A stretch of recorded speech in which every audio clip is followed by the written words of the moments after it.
Mpendwa msikilizaji na mtazamaji wangu, nichukue nafasi kwa mara nyingine tena kukukaribisha katika mfululizo wa mwendelezo wa mada zetu za uwakili na hasa juu ya talanta yako. Na siku ya leo tena kama tulivyoona awamu iliyopita, tulikuwa na talanta ya nguvu, na tuliona namna ambavyo Mungu ametupatia nguvu na tunatakiwa tuzitumie nguvu hizi, moja, kuibariki kazi yake. Tuliona namna ambavyo kwa sababu Mungu ametupatia nguvu, tunatakiwa kwa kweli tuwajibike kuhakikisha kwamba tunashiriki kufanya kazi ya Mungu, kupeleka ukweli wa neno lake kwa wanadamu wengine ambao bado hawajamjua yeye. Lakini pia tuliona namna ambavyo tunatakiwa tutumie talanta hii ya nguvu kwa ajili ya kuyabariki maisha yetu. Na katika hili tukaona namna ambavyo Mungu anatamani kuona yumkini kila mwanadamu akitumia nguvu zake alizopewa na Bwana kufanya kazi, na hasa kazi za kuzalisha, kazi za kujipatia kipato, kazi za kuleta riziki katika maisha haya. Kwa nini? Kwa sababu toka mwanzo Mungu alipomuumba wanadamu, kama ilivyo katika kitabu cha Mwanzo sura ya 2 na aya 15, alimuumba na kumweka katika bustani ya Edeni na akampa kazi ya kufanya. Hiyo inaonyesha namna ambavyo hatukuumbwa ili tukae kivivu duniani. Maana ingelikuwa huo ndio mpango wa Mungu, basi Adamu na Hawa wasingelipewa kazi ya kufanya. Kwa sababu moja, waliishi kwenye ulimwengu wenye utele wa kila kitu. Walikuwa na kila kitu na hakuna kitu chochote ambacho waliweza kupungukiwa katika swala zima la mahitaji yao ya siku kwa siku. Lakini kwa kuwa Mungu aliona katika mpango wake ya kwamba mpatia mwanadamu jukumu la kufanya kazi, basi wazazi wetu Adamu na Hawa ambao ndio waasisi wa wanadamu walio katika sayari hii walipewa wajibu wa kufanya. Lakini mbili, baada ya dhambi kuingia, bado Mungu hakuiondoa kazi kwa mwanadamu.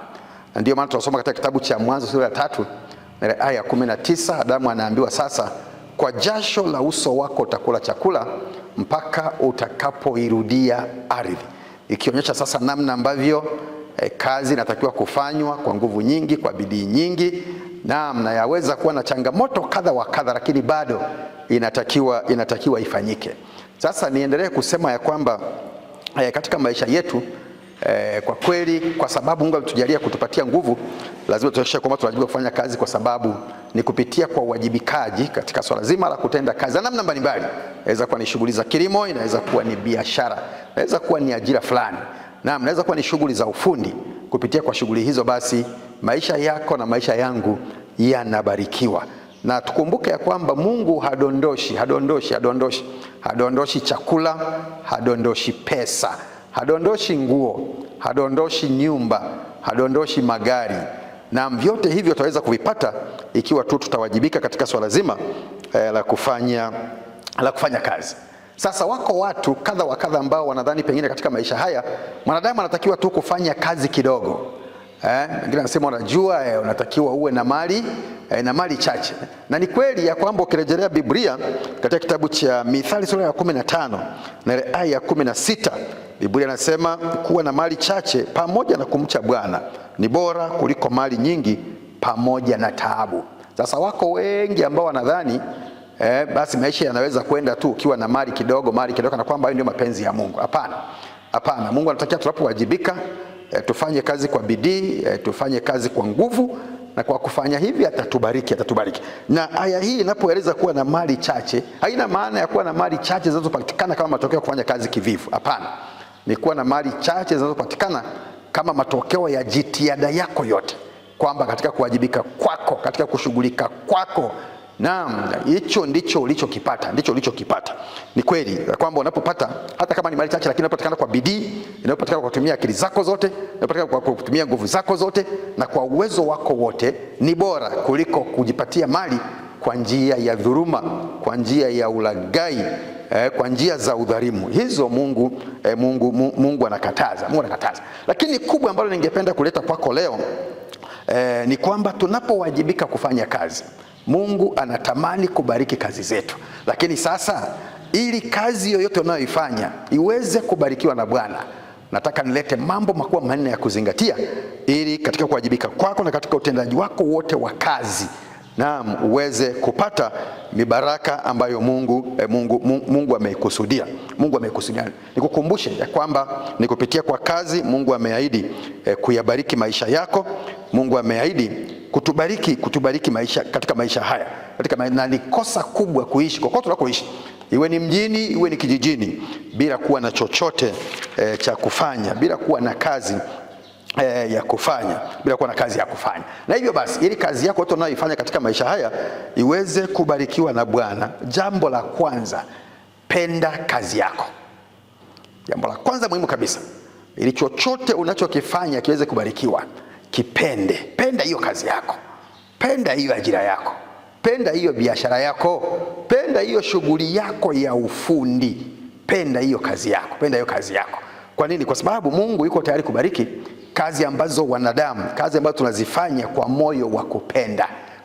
Najua kuna wengi ambao wanafanya kazi, lakini kila siku wamejawa tu na lawama, wamejawa tu na manunguniko, wamejawa na hali ya kutokuridhika.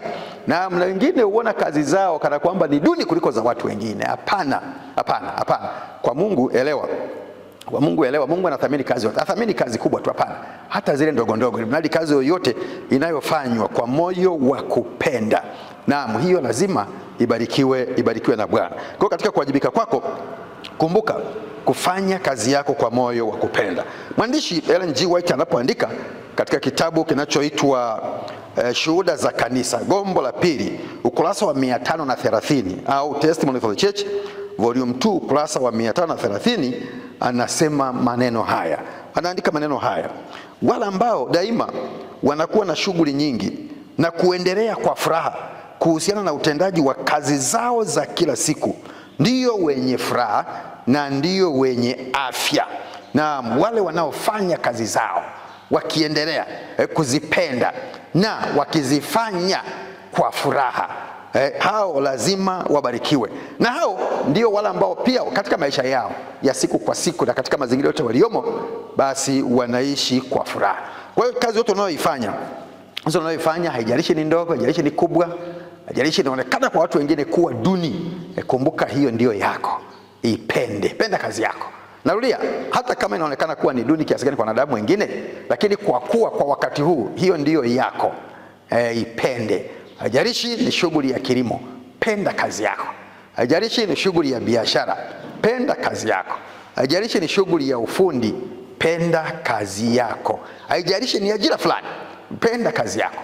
Na ukipenda, lazima Bwana atakubariki na Bwana ataibariki kazi yako, ataibariki kazi yako. Lakini jambo la pili, ifurahie kazi yako. Furahia kazi yako. Jambo la pili muhimu, ili kazi unayoifanya iweze kubarikiwa na Bwana, ifurahie. Fanya kwa furaha. Fanya kwa furaha. Najua wale walio na huzuni na kazi zao, moja, huwa wataki watu wengine wajue. Huwa wanafanya kwa kujificha. Na hata wakati fulani akiona watu wanaomfahamu, yuko tayari ajifiche, wakishapita ndiye aweze kuonekana. Kumbe kadri usivyokuwa na furaha katika kazi yako, ndivyo unavyopoteza baraka zako kutoka kwa Bwana, lakini pia ndivyo unapoteza baraka zako kutoka kwa wateja. Kuna watu ambao kwa kweli mara kwa mara wanafanya kazi ambazo wanaziona kwao kana kwamba ni duni. Nikukumbushe msikilizaji wangu, mtazamaji, ya kwamba chochote unachokifanya usikione kuwa ni duni, ili mradi ni kazi halali na ni kazi inayokupatia kipato. Kama nilivyosoma kwamba wanaume na wanawake walio na furaha duniani ni wale walio na shughuli za kufanya, wanaoendelea kutenda kazi zao siku kwa siku, ili hali wakizifurahia. Hao lazima wabarikiwe na Bwana. Na walio na furaha na kazi zao na shughuli zao za maisha, hata hivyo wako tayari kuzitangaza. Wako tayari kuambia, hata ukimuuliza huko hapa mjini, iwe ni Dodoma, iwe ni Dar es Salaam, iwe ni Mwanza, iwe ni kokote duniani uliko, yuko tayari kukuambia, mimi nafanya shughuli fulani, mimi ni muuzaji wa matunda, na mimi nachoma mahindi, na mimi ni mpishi na mkangaji wa chipsi, na mimi ni mkulima. Yuko tayari kusema kile anachokifanya kwa sababu ana furaha na kazi yake. Wale wasiofurahia kazi zao huzionea aibu, hawataki watu wengine wajue, na hasa wale wanaowafahamu wako tayari kujificha, ili mradi tu wajulikane kana kwamba wanafanya kazi fulani. Kwa njia hiyo unapoteza wateja.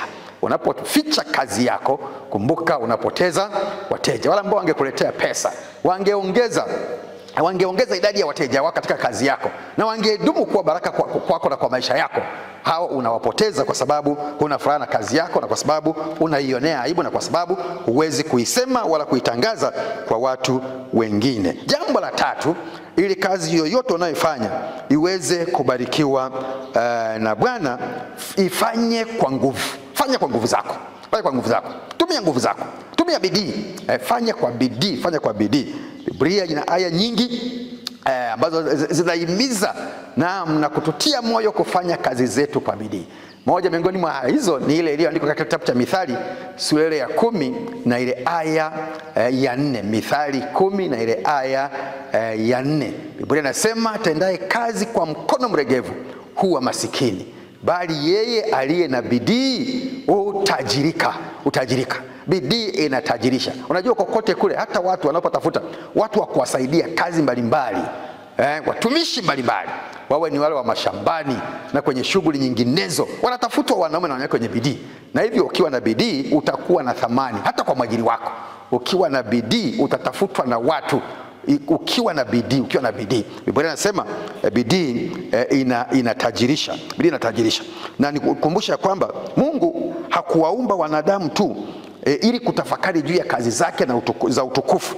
Hapana, aliwapa mikono kwa ajili ya kazi, na anatamani kuona tukitumia mikono yetu kufanya kazi kwa bidii. Lakini pia Mungu ametupatia akili, na hivyo basi mikono, ule utendaji unatakiwa kuandamana na kitu kinachoitwa akili. Kwa kutumia akili, naam, utafanya ubunifu, utafanya kwa ubora, itakuongoza kufanya vitu vizuri, ili uweze kuzalisha zaidi, au uweze kuongeza thamani yako katika kazi yako na katika utumishi wako.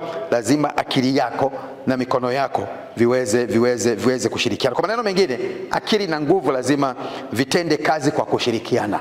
Vitende kazi kwa kushirikiana. Na ukifanya hivyo, Mungu yuko tayari kukubariki, na yuko tayari kuibariki kazi yako. Yuko tayari kuibariki kazi yako. Na wako wengi ambao kwa kweli wanafanya kazi kivivu, na matokeo yake wanapata kidogo. Matokeo yake wanazidi kuwa masikini, zidi kuwa hohehahe na kuwa ombaomba katika maisha haya. Lakini ukifanya kazi yako kwa bidii, iwe ni kule shambani, iwe ni kule kwenye biashara yako, iwe ni kule kwenye shughuli zako za ufundi, iwe ni huko kwenye ofisi yako ulikoajiriwa, bidii itaongeza thamani yako. Bidii itakuongezea mapato. Bidii itakuongezea wateja. Bidii itafanya watu wakupende, wale waliokuajiri na wale wanaokusimamia katika kazi yako. Na hata unapofanya wewe mwenyewe, unapofanya kazi yako kwa bidii, matokeo yake utaifurahia kazi yako. Naam, na kwa sababu ya kuifurahia, basi Mungu pia atakubariki na ataibariki kazi yako. Ataibariki kazi yako. Mwandishi Ellen G. White anapoandika katika kitabu kinachoitwa Kuwa Kama Mungu sehemu ya 2 kurasa 35, anasema Mungu ameweka hazina nyingi katika ardhi, lakini wanaoweza kuzipata ni wale ambao watakuwa tayari kufanya kazi kwa nguvu, kufanya kazi kwa bidii. Wale walio wavivu na wale walio wazembe, naam, wanakata tamaa katika swala zima la kutafuta hazina za Mungu zilizoko duniani, zilizoko kwenye udongo, kupitia kwa kilimo, uchimbaji wa madini na shughuli nyinginezo. Mungu ameahidi kutubariki. Kwa hiyo bidii inahitajika. Fanya kazi kwa bidii, fanya kazi kwa nguvu, fanya kazi kwa. Lakini pia ukumbuke kwamba tunaishi katika ulimwengu ambao maisha yetu yanapita. Na ni sasa tunapotakiwa kuwajibika kwa kazi, na Mungu anatamani kuona tunapowajibika kwa kazi sasa tufanye kazi zetu kwa nguvu. Katika kitabu cha Mhubiri sura ya 9 na aya 10 tunakumbushwa kwamba baada ya mwanadamu kufa, huko kaburini hakuna kazi. Na kabla saa hiyo haijafika, Mungu anasema fanya kazi kwa bidii, fanya kazi kwa nguvu, fanya kazi kwa nguvu. Baraka ziko tele unapofanya kazi yako kwa nguvu, unapofanya kazi yako kwa bidii. Lakini bila kusahau pia, kama nilivyosema, pamoja na bidii yako, pamoja na nguvu zako, lakini pia kumbuka kutumia akili. Akili itakuelekeza vitu gani vinahitajika, mafunzo gani unatakiwa kupata, elimu gani unatakiwa kupata, ushauri gani unatakiwa kupata, kuhakikisha kwamba unazalisha au unafanya kazi yako kwa mafanikio makubwa. Lakini jambo la 4 muhimu ambalo tunatakiwa kulikumbuka ili Mungu aweze kubariki kazi tunazozifanya ni kumfanya Mungu kuwa mshirika. Kwa maneno mengine, kumshirikisha Mungu katika kazi zetu. Kumshirikisha Mungu kwamba chochote tunachokifanya tufanye tukiwa pamoja na Mungu, na ili hilo litokee lazima moja, tuzingatie maagizo yake. Mungu anapotuagiza, moja ya maagizo yake anatukumbusha siku 6 fanya kazi. Kwa hiyo tufanye kazi. Zingatia maagizo ya Mungu, mtii Mungu, fuata maelekezo yake. Kupitia kwa hayo utaona baraka zake. Lakini jambo la pili, ili Mungu aweze kuwa mshirika katika shughuli tunazofanya za maisha haya, lazima tuzifanye kwa uaminifu. Chochote tunachofanya, fanya kwa uaminifu. Wale tunaouza vitu kwa kupima, mizani zetu hebu na ziwe za haki, ziwe za uhalali. Ni kosa kuchakachua ukaibia watu.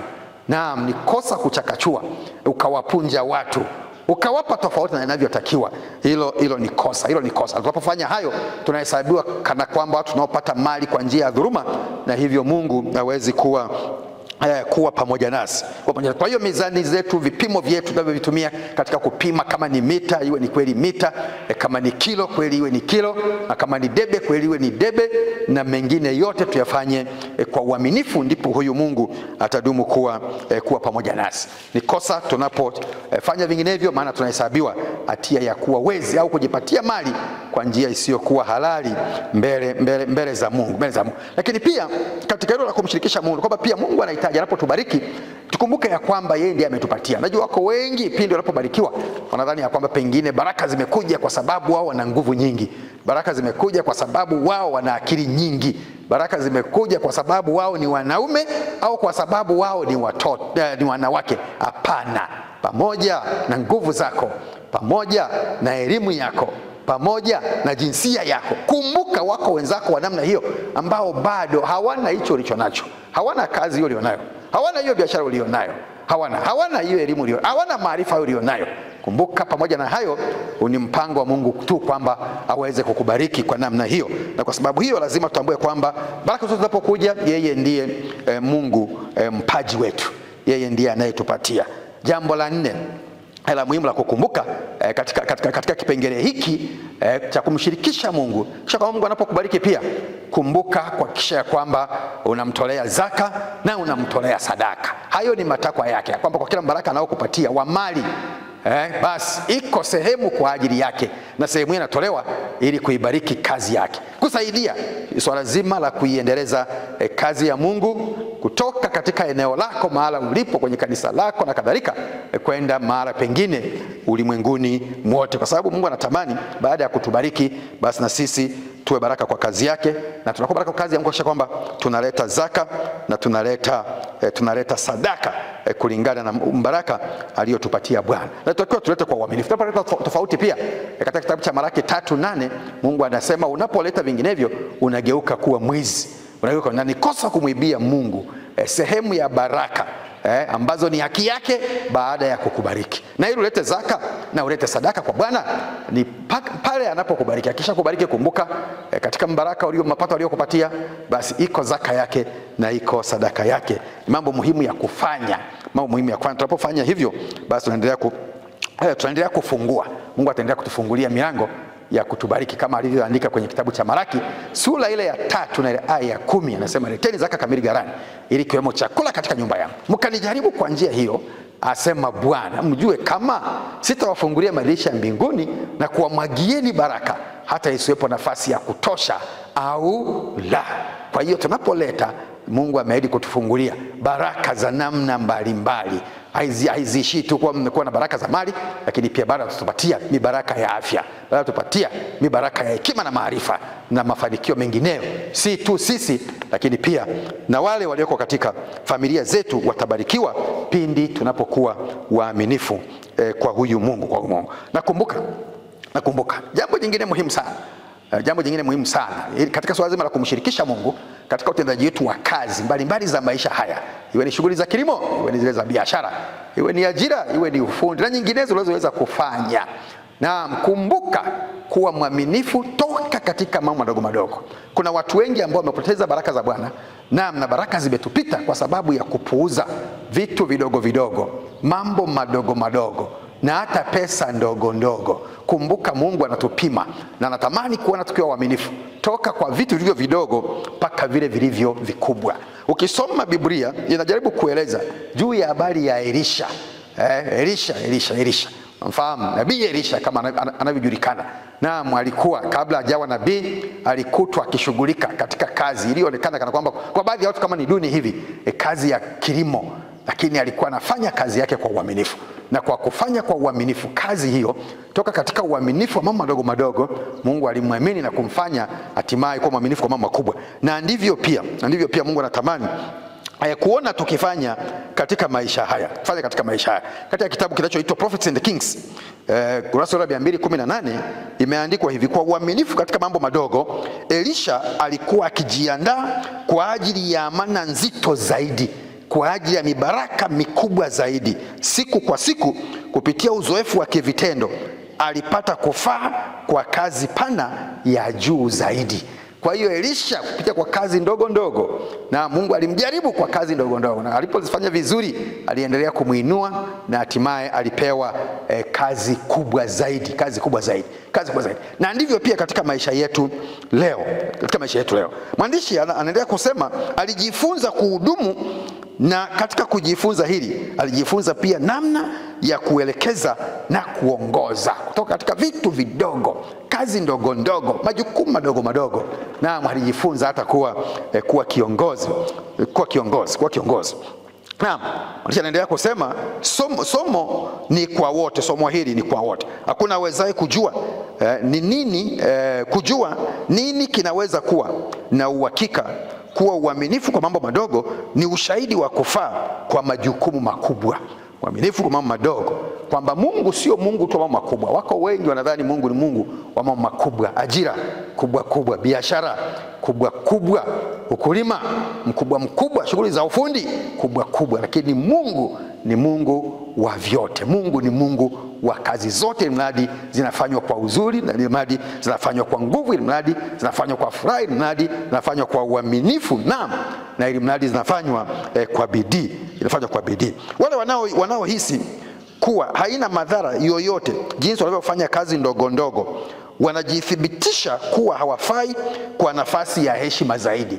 Kumbe unapopuuza kazi ndogo ndogo, majukumu madogo madogo, na ndivyo unavyojithibitisha na kujidhihirisha ya kwamba hufai kuaminiwa kwa mambo makubwa. Wanaweza kujidhania kufaa kuchukua majukumu makubwa. Na kuna wengine wanadhani kwamba hii ndogo bwana, hii mimi wangenipa kazi kubwa, wangenipa umeneja, wangenipa ukurugenzi, wangenipa uwaziri. Lakini kumbe ili ufai kwa kazi hizo, lazima kwanza uweze kufaa kwa zile ndogo ndogo. Kwa hiyo kazi yote ulionayo, hata kama ionekane kwamba ni ndogo kiasi gani, Mungu anatamani kuona ukiifanya kwa uaminifu. Na ukiwa mwaminifu kwa Mungu, kwa yale madogo, ndivyo Mungu atakavyoendelea kukuinua hatua kwa hatua, ndivyo Mungu atakaendelea kukubariki hatua kwa hatua, ndivyo Mungu ataendelea kukukuza hatua kwa hatua, na atakupeleka kwenye vilele vya mafanikio. Kwa nini? Kwa sababu lakini Mungu anatazama ndani anatazama ndani zaidi kuliko nje. Pamoja na namna tunavyofanya kazi yetu, Mungu anaangalia pia dhamira iliyoko moyoni. Baada ya mitihani na majaribio, kuna hukumu imeandikwa dhidi yetu sote. Umepimwa katika mizani na umeonekana umepungua. Kwa hiyo unapokosa uaminifu katika mambo yaliyo madogo, Bwana anasema anakupima, unapungua kwa yaliyo makubwa. Kwa hiyo ili tubarikiwe kwa mambo makubwa, nikukumbushe msikilizaji wangu, mtazamaji wangu, ya kwamba unapaswa kuwa mwaminifu pia kwa mambo yale yaliyo madogo madogo. Ukosefu wa uaminifu unawaathiri wao wenyewe, utakuathiri wewe mwenyewe, utaniathiri mimi mwenyewe. Unapokosa uaminifu, unapoteza baraka zako wewe mwenyewe, upotezi baraka za mtu mwingine, unapoteza baraka zako mwenyewe. Utashindwa kuaminiwa na watu ambao wangekupa kazi, watu ambao wangekuletea shughuli za kufanya, watu ambao wangekuletea biashara, hawatakujia. Kwa hiyo utapoteza baraka. Kama ni biashara usipokuwa mwaminifu, utapoteza wateja. Kama ni fundi usipokuwa mwaminifu, utapoteza wateja. Hata wale tulio kwenye ajira mbalimbali, usipokuwa mwaminifu katika kazi yako, utaharibu kazi, utapoteza wateja, utashusha thamani yako. Na wako watu wengi ambao wamepoteza wateja. Unashangaa tu kwa sababu ya kutokuwa mwaminifu. Ulikuwa unauza nguo, unashangaa watu hawaje. Kwa unauza matunda, watu hawaje. Unashangaa tu unauza nyama buchani, unashangaa watu hawaje.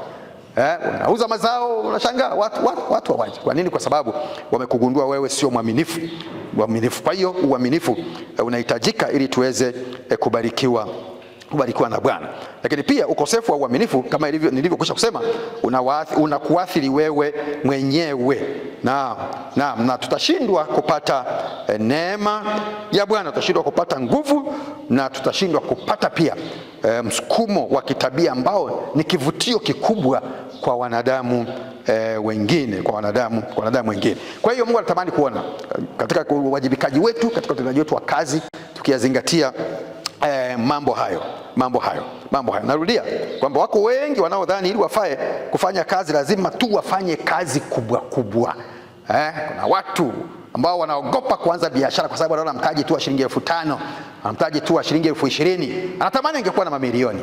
Kumbe kwa kuanza na 5,000, hii 20,000 ulionayo, kwa kufanya kitu fulani kidogo kitazaa faida ndogo, na hiyo faida itaendelea kuzaa, mwishowe unatengeneza vitu vikubwa zaidi. Wengi wanatamani wangekuwa na ujuzi maalum, wangekuwa na talanta maalum ya kufanya maajabu fulani. Wanatamani hivyo, wangekuwa na uwezo fulani wa kufanya maajabu fulani katika kazi zao, katika biashara zao, ili wakue haraka kutoka pale walipo, kutoka chini kwenda juu. Hapana.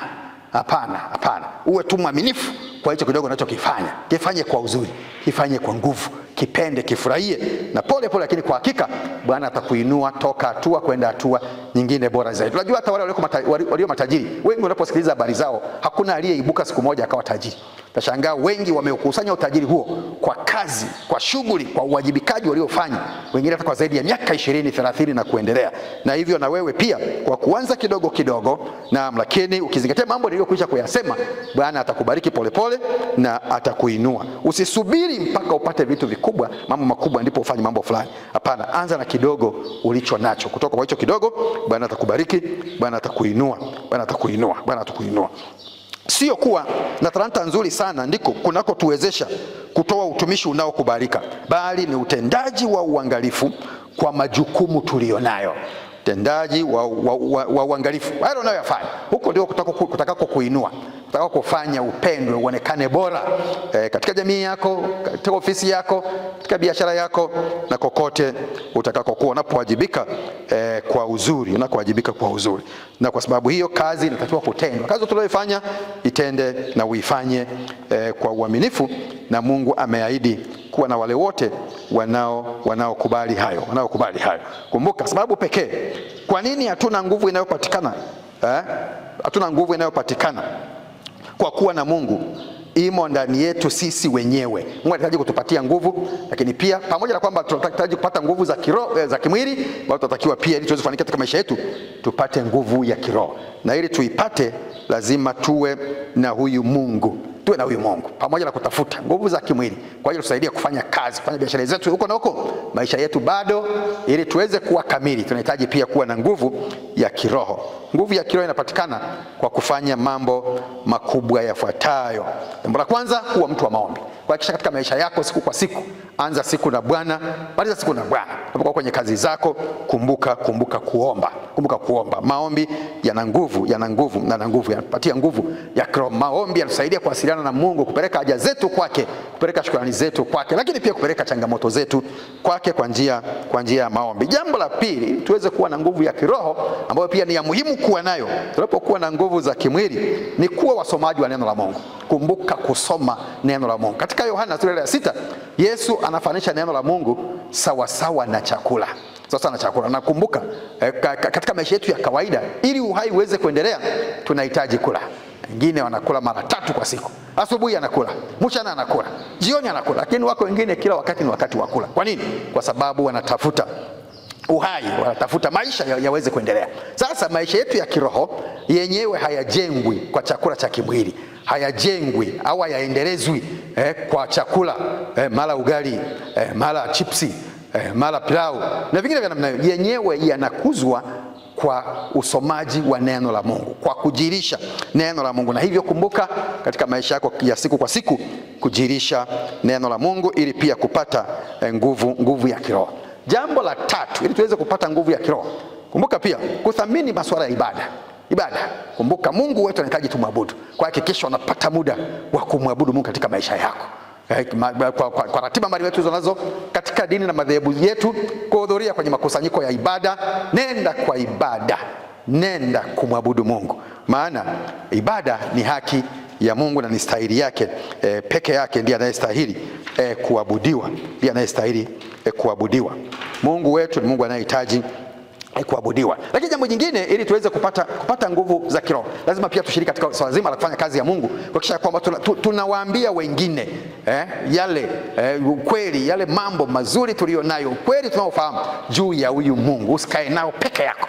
Mwambie na wengine, mwambie na rafiki yako, mwambie na jirani yako juu ya habari ya upendo wa Mungu kwetu, anayetupenda sote na ambaye katika mpango wake apendi mwanadamu yote aweze kupotea. Kumbuka wewe na mimi ndiyo mawakala wa Kristo, ndiyo mawakala wa Mungu leo, kuubeba ukweli wa neno lake kuupeleka kwa watu wengine. Hilo pia ni jambo la muhimu sana katika swala zima la ukuaji wetu wa kiroho. Kwa nini? Kwa sababu katika kitabu cha Yohana 14:12 Yesu anasema, amini amini nawaambieni, yeye aniaminie mimi, kazi nizifanyazo mimi yeye naye atazifanya, na kubwa kuliko hizo atafanya, kwa kuwa mimi naenda kwa Baba. Kwa hiyo ameiweka kazi yake katika mikono yetu, na utendaji wa kazi ya Mungu unatusaidia sana katika swala zima la kukua kiroho. Kama tunavyotamani kuwasaidia wengine kuokolewa, ndivyo pia Mungu atakapotusaidia sisi wenyewe kushughulika kwa ajili ya wokovu wetu, Lakini jambo jingine